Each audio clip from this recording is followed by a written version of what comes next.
अस्सलामुअलैकुम, कैसे हैं आप सब। मैं उम्मीद करती हूँ सब खैरियत से होंगे। अल्हम्दुलिल्लाह मैं भी बिल्कुल ठीक हूँ। आज है इतवार का दिन और दोपहर के 2 बज रहे हैं। अच्छा, जिस दिन छुट्टी होती है ना, सारे बच्चे घर पर इकट्ठे होते हैं ना, तो हर घर में बच्चों की आपस में नटखट शरारतें शुरू हो जाती हैं, लड़ाइयाँ ये वो। और बच्चे फिर मुझे कह रहे हैं सुबह से, मम्मा इसको देखो, मम्मा उसको देखो, वो मुझे तंग कर रहा है। तो जिसकी वजह से ना काफ़ी ज़्यादा हालत ख़राब हो जाती है। वैसे भी गर्मी से हालत ख़राब हो रही है और आज ना धूप तो नहीं निकली हुई, लेकिन फिर भी गर्मी बहुत ज़्यादा हो रही है। इसकी शिकायत लेकर आए हो बटन खोल कर? टेबलेट नहीं दे रहे। अच्छा, भैया टेबलेट नहीं दे रहे। चलो अंदर मैं टेबलेट लेकर देती हूँ। रात को मैं ये घर का सामान कुछ खरीद कर लाई थी, अभी तक पैक ही पड़ा हुआ है। तो अभी इसको मैं खोलती हूँ, डब्बों के अंदर डालकर अपनी अपनी जगह पर रखती हूँ और साथ में देखती भी हूँ कि मैं क्या कुछ खरीद कर लाई हूँ, क्योंकि मैं खुद भूल गई हूँ कि मैं क्या क्या लेकर आई। तो आज मैंने ग्रोसरी की है, तो मैंने सोचा कि पहले मैं ये किचन कैबिनेट ठीक कर लेती हूँ, क्योंकि इधर से उधर चीज़ें बिखरी हुई हैं सारी।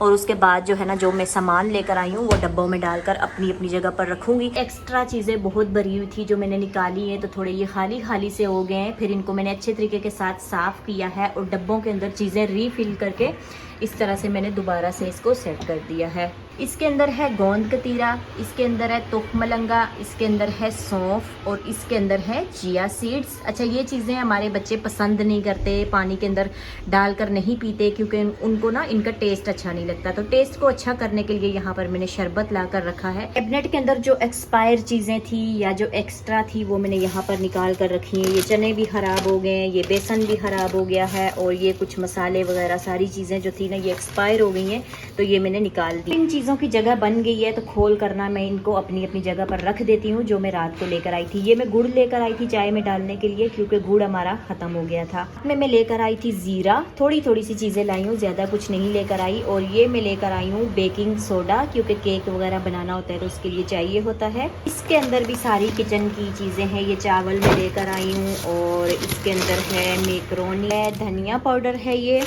साथ में ये चने में लेकर आई हूँ। घर में जो चने हैं ना वो ख़राब हो गए थे और थे भी वो थोड़े ख़त्म हो गए थे, तो ये मैं लेकर आई हूँ।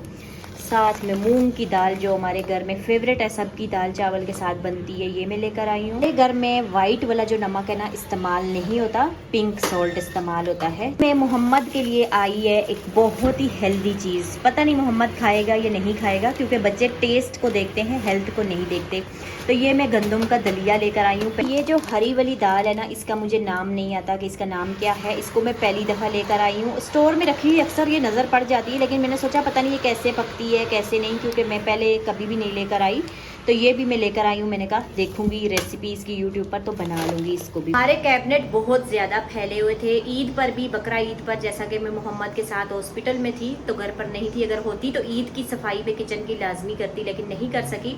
तो काफ़ी दिन से मैं सोच रही थी कि अभी कैबिनेट की सफाई करती हूँ, लेकिन टाइम मिल ही नहीं रहा था। तो फाइनली आज मैंने कैबिनेट भी अच्छे तरीके के साथ साफ़ किए हैं, क्लीन किए हैं, और जो भी मैं राशन वगैरह लाई थी ना उसको अपनी अपनी जगह पर सेट करके रख दिया है। किचन का काम करते हुए मुझे गर्मी बहुत ज़्यादा लगी है और आज है भी गर्मी बहुत ज़्यादा। तो मैं यहाँ पर बना रही हूँ सत्तू का शरबत। बर्तन के अंदर थोड़ा सा पानी था, इसलिए ना गुड़ का पेस्ट सा बन गया है। अब मैं इसके अंदर डालूंगी 2 चम्मच सत्तू के। अब मैं इसके अंदर डालूंगी 1 गिलास ठंडा ठंडा पानी। अभी मैं इसको पीकर चेक करती हूँ कि ये कैसा बना है। मोहम्मद, पीना है आपने? माशाल्लाह से बहुत ही मज़े का बना है। मज़े का ना भी हो, हेल्दी होता है, लेकिन हमारे बच्चे तो बिल्कुल इसको नहीं पीते। तो अभी ये मैं सारा पी लेती हूँ। खाना बनने में थोड़ा सा टाइम है। यहाँ पर मैंने माश की दाल भिगो कर रखी हुई है और मोहम्मद अहमद को भूख लग गई थी, तो यहाँ पर मैं उनके लिए बना रही हूँ फ्रेंच फ्राइज। आलू के ऊपर मैंने कॉर्नफ्लावर लगा कर रखा है, इससे टेस्ट भी अच्छा आता है और एकदम बाजार की तरह क्रिस्पी फ्रेंच फ्राइज बनते हैं। यहाँ पर हमारे फ्रेंच फ्राइज भी तैयार हो रहे हैं। साथ में इस तरफ मैंने दूध भी उबलने के लिए रख दिया है। प्लेट लेके यहाँ भिखारियाँ की तरह खड़ी हुई है हमारी बेटी, कहती है मैं भी फ्रेंच फ्राइज खाऊंगी। फ्रेंच फ्राइज सिर्फ मैं मोहम्मद अहमद के लिए बना रही हूँ। थोड़े से मैं भी खाऊंगी कि आज मम्मा ने डाले कॉर्नफ्लोर और केचप के साथ, इनका टेस्ट बहुत अच्छा है। जब घर पे होता है तो मैं डाल देती हूँ, जब नहीं होता तो नहीं डालती। सलाम तो कर लो सबको, इतने दिन के बाद मिल रही हो। कैसे आप सब लोग? आई होप आप सब लोग ठीक होंगे। तो आई थिंक मैं 1 महीने के बाद मम्मा के ब्लॉग में आई हूँ। और पता ही नहीं कब आई थी, कितना टाइम हो गया ये पता ही नहीं है, इतने दिन के बाद आ रही हो आज आप क्योंकि लोग मैं में। काफी ज्यादा बिजी थी और हाँ। आगे चल के मैं आपको बताती हूँ। पहले मैं फ्राइज खा रही हूँ और अभी मैं टॉफी खा रही हूँ। टॉफी खाने के बाद मैं आगे चल के क्या बताती हूँ, जब सब चीजें कर लोगी, कोर्स कंप्लीट हो जाएंगे, मुकम्मल हो जाएंगे, उसके बाद आप बताना कि आपने क्या किया है क्या नहीं। पर आमना की बातें सुनते सुनते हमारे फ्रेंच फ्राइज भी बहुत ही मजेदार से तैयार हो गए हैं और खुशबू सूंघते ही मोहम्मद किचन में आ गया है। मैंने नमक डाल दिया है इसके अंदर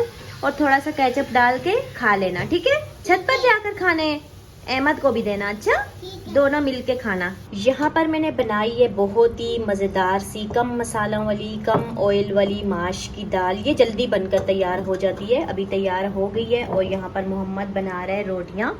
रोटियाँ मोहम्मद नहीं बनाएगा, मम्मा भी नहीं बनाएगी, भैया गए हुए रोटियाँ लेने के लिए, हमजा गया हुआ है रोटी लेने के लिए। जब रोटी लेकर आएगा तो फिर हम लोग खाएंगे खाना। खाना हमने खा लिया है और अभी मैं तैयार, मुझे आमना ने किया है क्योंकि आमना जिद कर रही थी। मेरा भी वैसे वहां जाने का दिल कर रहा था और आमना भी बोल रही थी। आज हम जा रहे हैं आमना की एक बचपन की सहेली के घर में। प्ले ग्रुप से लेके मैट्री तक वो आमना के साथ पढ़ी है स्कूल में, आगे इनके कॉलेज अलग हो गए थे और उसके बाद जो है ना हम लोग भी इस मोहल्ले में शिफ्ट हो गए। वो हमारे पुराने मोहल्ले में रहती हैं, तो हमारी उसके बाद मुलाकात हुई ही नहीं। 2-3 साल हो गए इस और बार मेरी तो। वो बचपन की फ्रेंड है, तो मतलब हर चीज़ का पता है, काफ़ी अच्छी बॉन्डिंग थी। लेकिन फिर कॉलेज का हो गया, फिर हम लोग इतनी दूर शिफ्ट हो गए, तो फिर मिलना जुलना जो है ना काफ़ी हद तक कम हो गया हमारा। फोन पे तो बात होती है ना आपकी उससे। फोन पे होती है, बट जो स्कूल टाइम पे हम लोग आपस में मिलके बातें करते थे ना, वो उसका एक अलग मजा होता है। बहरहाल आज टाइम मिला है, काम निपटा लिए टाइम से, उनसे मिलने की मुझे बहुत ज्यादा खुशी है। और एक और चीज आमना मुझे बोल रही है, सुबह से मेरे पीछे पड़ी है, पता नहीं वो किसने इसके जहन में दिमाग में बात डाली है। मुझे कह रही है मैं ऐसे नहीं आपको बोलूंगी, अगर ऐसे बोलूंगी ना तो आप डांटोगी, वीडियो में बोलूंगी। तो वो अच्छा। क्या चीज है, क्या बात है? मैं मम्मा से मांग रही हूँ स्कूटी और एक दो चीजें। सबसे आपको पहले तो चलानी आती है स्कूटी? आ जाएगी, ऑब्वियसली इतनी आसान होती आईडी है। कार्ड बना हुआ है? आईडी कार्ड मैंने बनने के लिए दिया हुआ है, कुछ टाइम में लाइसेंस बन जाएगा। बनेगा, फिर स्कूटी आएगी, फिर क्या होगा? फिर हमें बिठाओगी, गिराओगी हमें? देखें, सबसे पहली बात तो ये कि मुझे इसका शौक भी है और दूसरी बात ये कि आजकल की नीड भी है। मुझे एकेडमी जाना होता है, यूनिवर्सिटी जाना होता है, कभी कभी कोचिंग्स के भी चक्कर लग जाते हैं। तो इस बीच में जो है ना काफ़ी ज़्यादा किराया लग जाता है बस में चढ़ने का, इतना सब कुछ जो है ना, फिर थक भी जाते हैं धूप में फिर फिर के। तो अपनी स्कूटी का ये होगा कि मुझे जल्दी से स्टार्ट करनी है और अपनी डेस्टिनेशन पे पहुंचना है। तो इसलिए मैं मम्मा को कह रही थी कि मुझे स्कूटी ताकि चाहिए। कहीं ऊपर अल्लाह ना करे हम पहुंच जाएं। कराची का ट्रैफिक भी इतना होता है और दूसरा अभी जो है ना, देखें, जो काम सब कर सकते बजट हैं, नहीं है, बजट ये सब कर सकते हैं। ये नहीं कि सिर्फ लड़कों का काम होता है, लड़कियां उनसे अच्छा कर सकती हाँ हैं। लड़कियां वैसे मैंने देखा है बहुत सारे, जब हम हॉस्पिटल में जाते हैं वहाँ पे जो डॉक्टर्स होती है ना वो भी स्कूटी पर आ रही होती है, स्कूल में टीचरें जा रही होती हैं तो वो भी स्कूटी पे जा रही होती है। तो ये बोल रही है अब अल्लाह खैर करे, पता नहीं चलानी पहले सीखनी पड़ेगी अच्छे तरीके के साथ, जैसे ड्राइविंग सीखते हैं उसके बाद ही। ट्रैफिक बहुत होता है यहाँ के रोडों पर, तभी निकलेगी। और दूसरा सबसे बड़ी बात, वो चीज़ें सोचने को छोड़ो, हमारा जब बजट होगा ना, जब हमें लगेगा स्कूटी बहुत ज्यादा महंगी, तभी तो लेके देंगे ना आपको। लेकिन अभी मेरे मम्मा की बात कान में बात डाल दी कि मुझे स्कूटी। अल्लाह हाफिज बोलो, मैं सामान पैक करूँ और फिर निकलते ओके, हैं। सो आई होप आप सबको आज का ब्लॉग पसंद आया होगा। तो अभी हम लोग हो रहे हैं लेट, मिलेंगे मम्मा आपसे किसी नेक्स्ट ब्लॉग में। टिल देन टेक केयर, अल्लाह हाफिज। ये नहीं मिलेगी, ये पता नहीं कब मिलेगी क्योंकि इसका ना मिलने का टाइम कोई नहीं होता, बहुत मसरूफ रहती है ये। तो टिल देन टेक केयर, अल्लाह हाफिज, बाय बाय। और बेड की हालत देखी पीछे आप लोगों ने क्या की है, पीछे जरा हटो। अभी मैंने बेडशीट चेंज की है, देखो ये आज ये छुट्टी थी इसकी, ये घर पे थी, सारा खराब इसने की है।